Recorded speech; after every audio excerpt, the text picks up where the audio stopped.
In May 1997, just prior to the restoration of Hong Kong to China, China Railway began operating 2 pairs of long-distance conventional through trains between the mainland and Hong Kong, in part as a symbol of national unity. These were the 97-98 from and to Beijing and the 99-100 from and to Shanghai. China Railway improved these services over the years and in 2014 designated them as Z-Class, the highest classification among conventional trains in China. Today, long-distance trains out of Hong Kong essentially all use high-speed EMUs. Conventional cross-border trains to Hong Kong have stopped running since the COVID-19 pandemic, but one of them still survives as a regularly scheduled service, albeit in a slightly modified form. Welcome to Out of Bounds, and in this video, we travel on the legendary Z100 all the way to Shanghai, reliving the nostalgia and romance of a bygone era in exclusive comfort. We begin our journey today at Guangzhoubaiyun Station. This is a very large, very new rail transport hub a bit to the north of the city, about 4 kilometers away from the old Guangzhou station. Opened at the end of 2023, this station brings together both the conventional and high-speed rail networks under one roof, not too far from city center. Upon entering the station, passengers go up on a set of long escalators to the boarding area. The flow of passengers is well designed here, as ticket and security checks are located deep on the departure level, so people would have plenty of space to line up inside the air-conditioned station building even during peak traffic. Once you pass through the checks, the interior is open and sleek, with a number of decorative elements inspired by Guangzhou's tropical climate.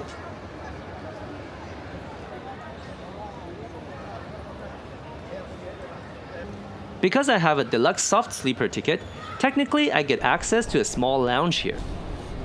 While I am allowed to enter, the lounge is actually mostly a resting area for elderly passengers or those traveling with young children, and there is no food or drink provided. So I just left my phone to charge here for a bit. Well, it's almost time to board, so let's head over to Gate 3B. Today's Z100 train departs from Platform 9 and boarding starts a bit more than 20 minutes before the indicated departure time. This train, of course, originally departed from Hong Kong's Hong Kong Station in Kowloon. Back then, the train consisted of a cross-boundary part and a mainland-only part. Only the cross-boundary part of about 10 carriages would go into and out of Hong Kong, and the 2 parts would be coupled and decoupled at Guangzhou Dong Station. The cross-boundary part formed a kind of immigration bubble similar to an international flight, and passengers could not go between the 2 parts. Passengers in the cross-boundary carriages could not even step off the train at intermediate stops. After all cross-border trains to Hong Kong were suspended on January 30th, 2020 due to the COVID-19 pandemic, the Z100 train changed its terminus to Guangzhou Dong and Guangzhou stations, and all the cross-border arrangements were also discontinued. As Guangzhou Station is undergoing reconstruction to enable high-speed rail access, the Z100 has been departing from the new Guangzhoubaiyun Station since July 1st, 2025. This red Hexie D1D locomotive will be pulling us out of the station, though there will be a locomotive change about halfway through the journey. The 9,700 horsepower unit runs on 25 kV 50 Hz AC power and is capable of 160 km per hour in commercial service. The rest of the train consists of mainly Type 25T cars, a relatively new series of conventional train carriages introduced into service in the 2000s, prior to the large-scale deployment of high-speed rail in China. This is the hard sleeper carriage. Some passengers are still boarding, and people are busy settling into their spots in the 6-bed compartments.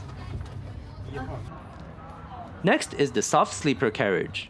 Each compartment here has 4 slightly bigger beds. Washrooms on these carriages have 3 sinks, and this one is well stocked.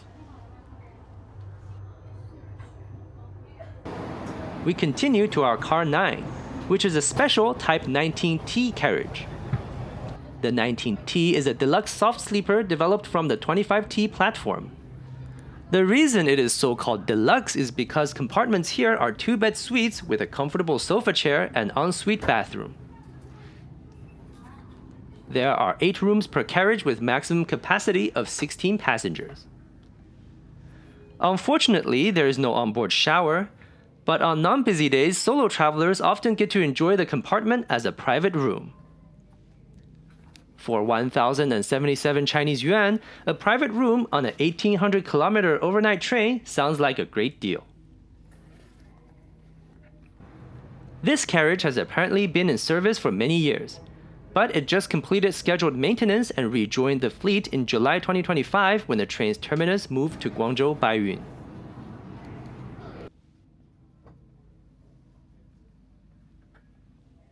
The bedding is nicely folded and placed on the upper bunk. There used to be a small net on the side for personal items, though it has since been removed. The TV no longer works. The reading light does, but you don't really have to use it if you have the room all to yourself.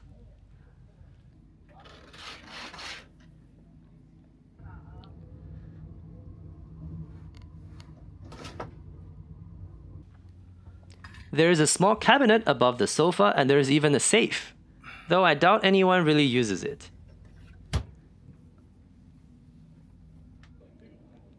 The table is nice and clean, and charging outlet is located underneath. There are also outlets in the hallway, but this carriage doesn't even have jump seats, so it'll be tough to try to charge out here. There is of course plenty of storage space in the suite. And here is the ensuite bathroom. It's a bit bigger than bathrooms on airplanes. It's well stocked with liquid soap and paper towels, and I'm happy to report that there is no particular smell. We wave goodbye to the Beijing Xi to Sanya Z501 on the next track as our Z100 train departs Guangzhoubaiyun station on time at 18:14.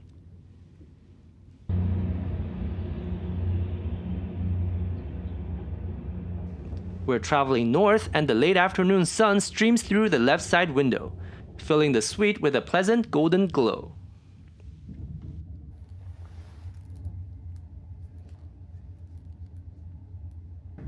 The viaduct next to us is the Guangzhou-Qingyuan Intercity Railway, scheduled to open by the end of 2025.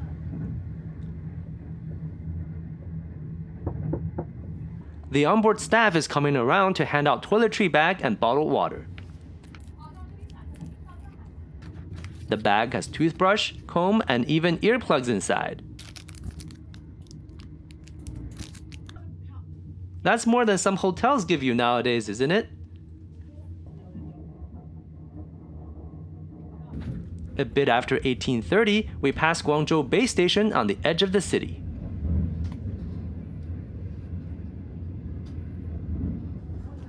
The room is nice and quiet. None of the doors and bunk beds have any creaking or vibration noise, probably thanks to the recent maintenance. Forget about the bells and whistles, this is the most important aspect on any sleeper train. So the room is all good, but every good hotel also needs a great restaurant. Let's see how good the dining car is on this hotel on wheels. The attendant told me to try to go a bit early, but when I got there, it was already nearly full. Looks like most of the people here are fully aware of this dining car's reputation of being one of the very best in the entire China Railway network. One staff here tells me that she has been working at the dining car since the service began in 1997, and she is now nearing retirement. The entire crew here seems to be in good spirits and proud of their craft. I ordered the bass, which is the most famous dish here, shrimp with eggs, and a bowl of rice for 94 Chinese yuan. No extra charges or tips required. China's not a country, it's a dream.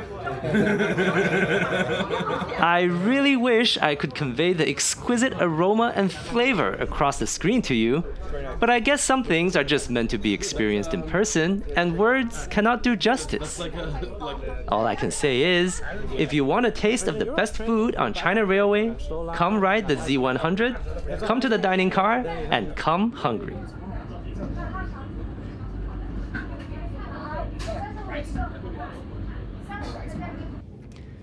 Well, it's time to go back to the room and relax a bit.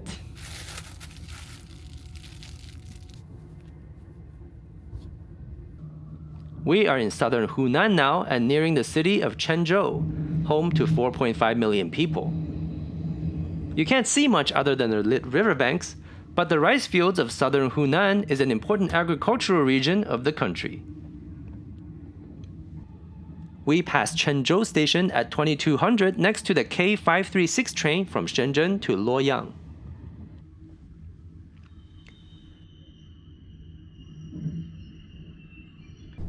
Time to wash up for the night and get ready for bed.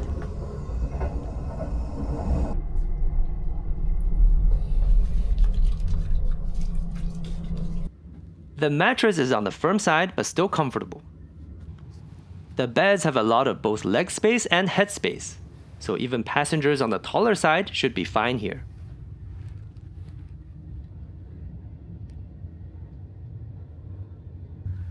So, alright, lights out.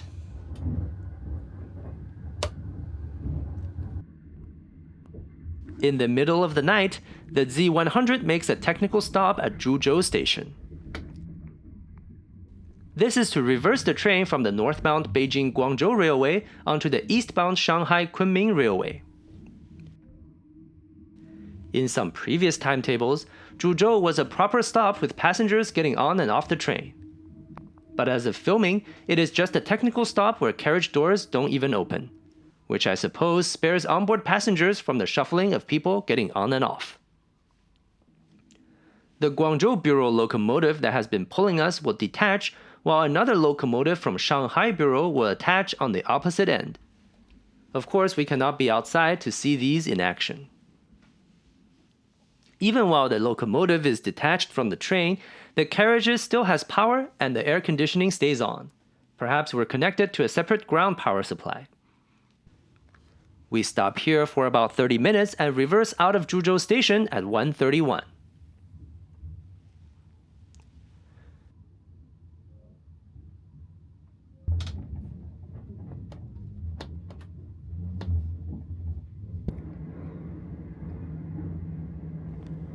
Good morning near the city of Shangrao in eastern Jiaxing. It is the second largest city in the province with about 6.5 million residents within its administrative borders.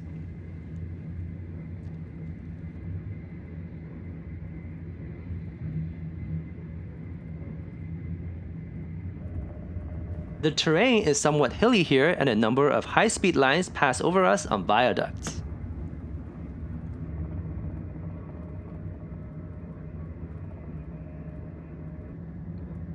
Many buildings in the countryside still employ elements of traditional architecture in their design.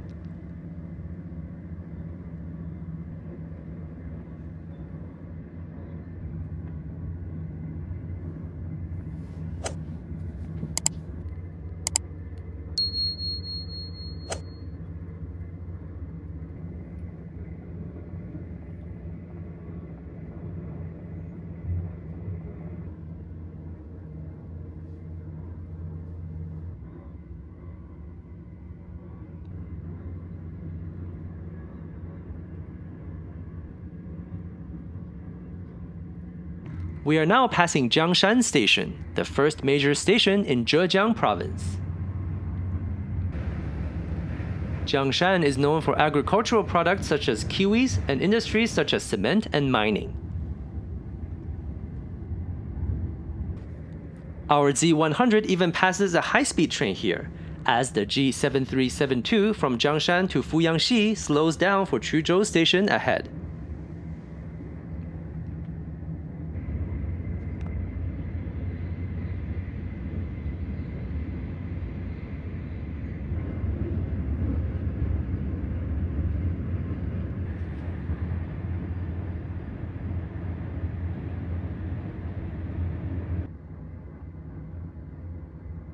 The dining car opens again at 7 o'clock. Let's head over for breakfast. In the morning, there is a simpler menu, with just a few offerings of noodles. I got a bowl of pork chop noodles for 20 yuan. It's nothing to write home about, but still quite nice to get a proper hot meal into my belly.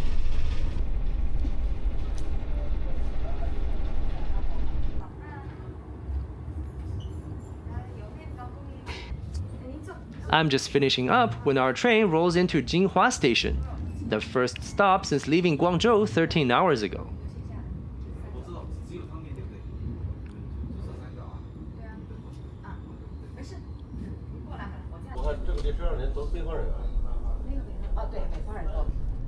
The train is in fact running about 10 minutes ahead of schedule, so we'll stop here for a bit longer. Greater Jinhua has a population of 7 million, and the city is the home of Jinhua ham, a specialty dry-cured ham famed throughout the Sinosphere. The Z100 departs Jinhua Station at 7:30 on time. Soon, we began to approach Yiwu. This county-level city is part of Greater Jinhua and is home to 1.9 million people. More importantly, Yiwu is the world's largest wholesale market for small commodities. Not sure what a small commodity is? Think clothes, accessories, toys, and electronics.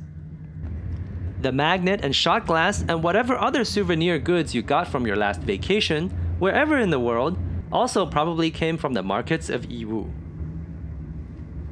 Many international traders of various nationality work out of Yiwu, adding their cultures to the city's fabric.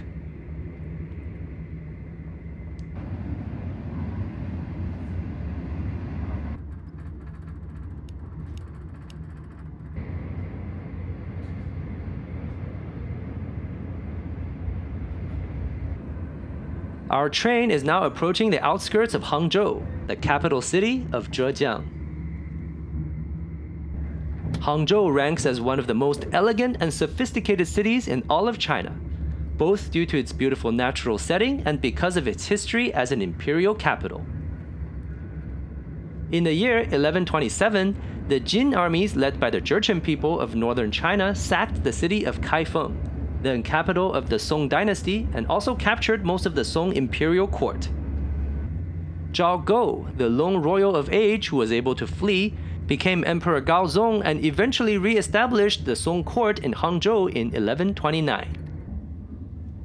During the southern Song dynasty, Hangzhou as the capital was known as Lin'an, literally meaning temporary abode, to signal the political objective to one day recapture the lost northern territories and move the imperial capital back to Kaifeng. Turns out, temporary here meant about a century and a half, during which Hangzhou prospered enormously and grew into the largest city in the world. The objective of imperial revival, though, would ultimately not come to pass, as the Jin and southern Song would both be conquered by the Mongols in 1234 and 1279 respectively. Hangzhou continued to be an important commercial and cultural city in the years and centuries afterwards, as the city sits at the mouth of Qiantang River and in the heart of an extensive inland river system.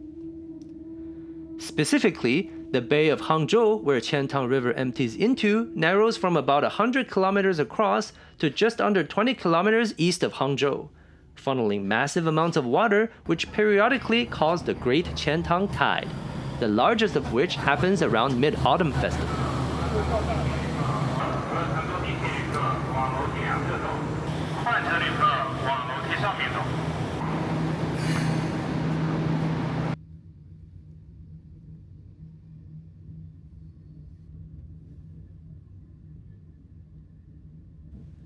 To ship all the goods and grains between north and south, successive Chinese empires built the Grand Canal, the longest artificial waterway in the world. The main trunk of the Grand Canal runs 1,794 kilometers between Hangzhou and Beijing, and was quite literally China's aorta until the early 20th century when railways were built. The southern terminus of the Grand Canal is just about 1 kilometer from the railway crossing over Qiantang River.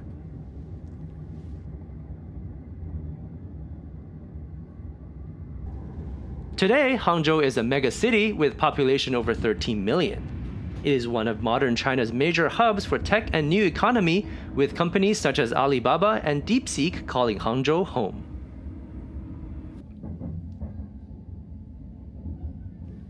At 9 o'clock, the Z100 passes Hangzhou Dong Station. This is the largest high-speed rail station of the city, though we will not stop here.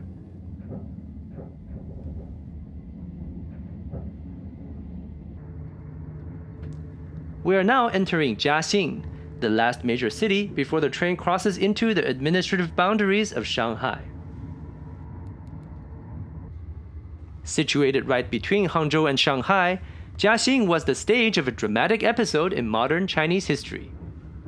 In 1921, various early Chinese communist groups were organizing their first national convention. The original site they chose was a building in what was at the time the French concession in Shanghai, due to its extraterritorial status. The convention got underway in July, but days later their activities were detected by the local police. Fearing apprehension, the representatives decided to immediately disperse and relocate to Jiaxing, where they finished the first National Congress on a boat on the very south lake we're passing now. Thus was the Communist Party of China officially established, and the rest is history.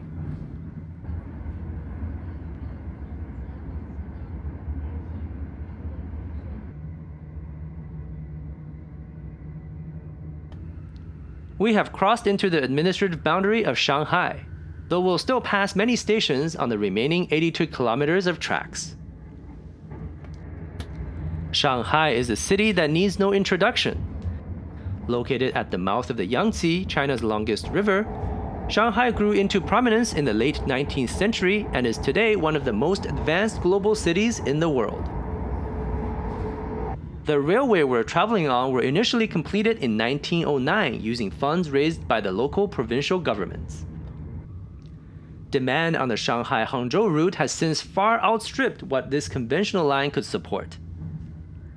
A high-speed line between Shanghai and Hangzhou opened in 2010, but tickets still often sell out.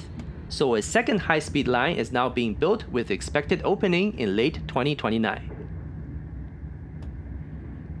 We are now passing Shanghai Songjiang Station. This major station opened in 2010 together with the Shanghai-Hangzhou high-speed railway.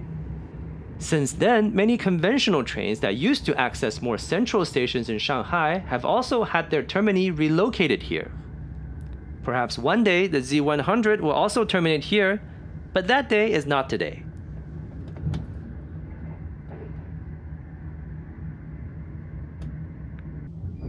At 10:18, the train passes Chunshen Station, then begins a northward turn following a large curve.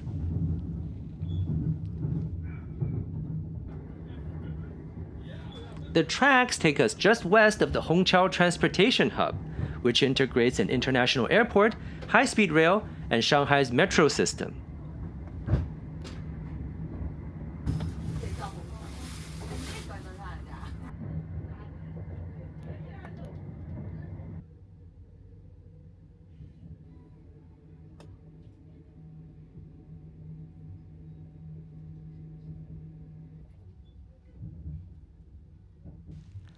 At 10:46, the Z100 finally arrives into Platform 4 of Shanghai Station in Jing'an District, completing the 1,801 kilometer journey in 16 hours and 32 minutes right on time.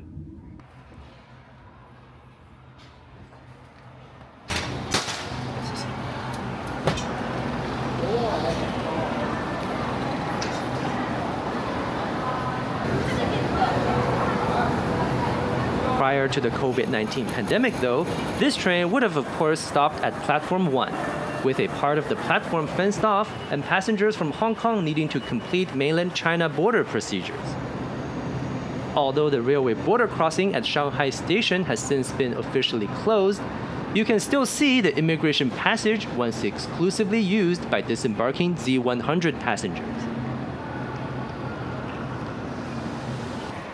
If you made it this far, I really hope you enjoyed this detailed look into one of China Railway's premier conventional services. Don't forget to like and subscribe for more travel and transit content. Have a good day and see you in the next one.